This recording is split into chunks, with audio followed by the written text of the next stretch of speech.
IPL అభిమానులు retention policy నిబంధనల ప్రకటన కోసం ఆసక్తిగా ఎదురుచూస్తున్నారు మరియు నిరీక్షణ ముగిసింది.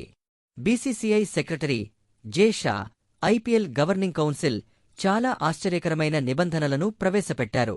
రూల్ 1 టీమ్ రిటెన్షన్ పరిమితి. జట్లు గరిష్టంగా 6 మంది ఆటగాళ్లను ఉంచుకోవచ్చు.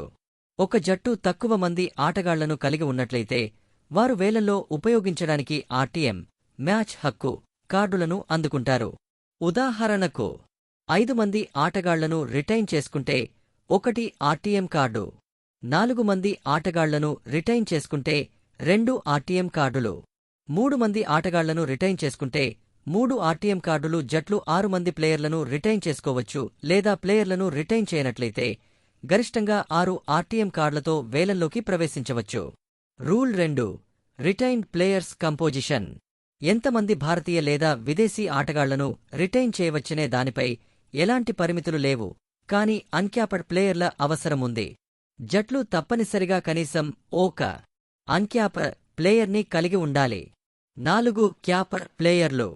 సన్రైజర్స్ హైదరాబాద్లో బలమైన విదేశీ ఆటగాళ్లు ఉన్నందున 2 వరకు అన్క్యాప్డ్ ఆటగాళ్లు ఈ నియమం నుండి ప్రయోజనం పొందవచ్చు. సీఎస్కే కూడా ధోనిని రిటైన్ చేసుకోవడానికి అన్క్యాప్డ్ ప్లేయర్ నియమాన్ని ఉపయోగించుకోవచ్చు. రూల్ 3 జీతం నిర్మాణం. ఆటగాళ్లను రిటైన్ చేసుకోవడానికి జీతం నిర్మాణం ఆసక్తికరంగా ఉంటుంది. ఒక జట్టు ఆటగాళ్లను కలిగి ఉంటే వారి జీతం ప్రభావితమవుతుంది.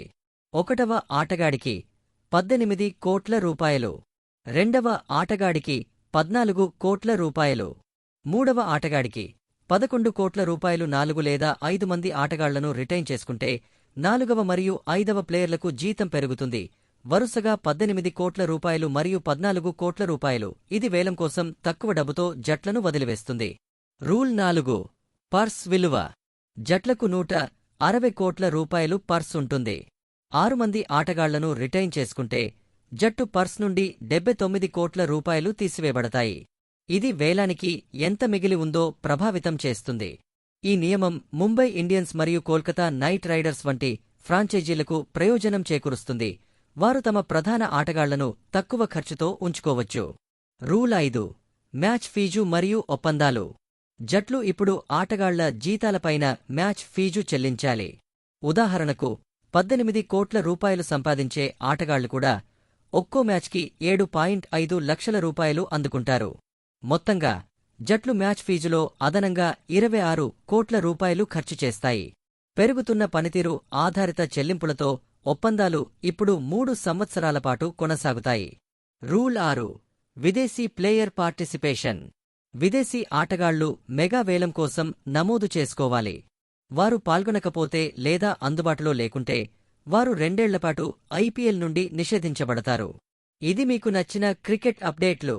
మీకు ఈ వీడియో నచ్చిందా? అయితే మీరు ఏమి చేయాలో తెలుసా? లైక్ చేయండి, మీ స్నేహితులతో షేర్ చేయండి. ఇంకా ఇలాంటి మరిన్ని అద్భుతమైన క్రికెట్ కంటెంట్ కోసం మా ఛానల్ను సబ్స్క్రైబ్ చేయడం మర్చిపోవద్దు. అలాగే పక్కన ఉన్న బెల్ ఐకాన్ని నొక్కి మా అన్ని కొత్త వీడియోలు మిస్ కాకుండా నోటిఫికేషన్ తీసుకోండి. మరిన్ని క్రికెట్ అప్డేట్ల కోసం మిమ్మల్ని మేము మళ్ళీ చూడాలని ఆశిస్తున్నాము. ధన్యవాదాలు.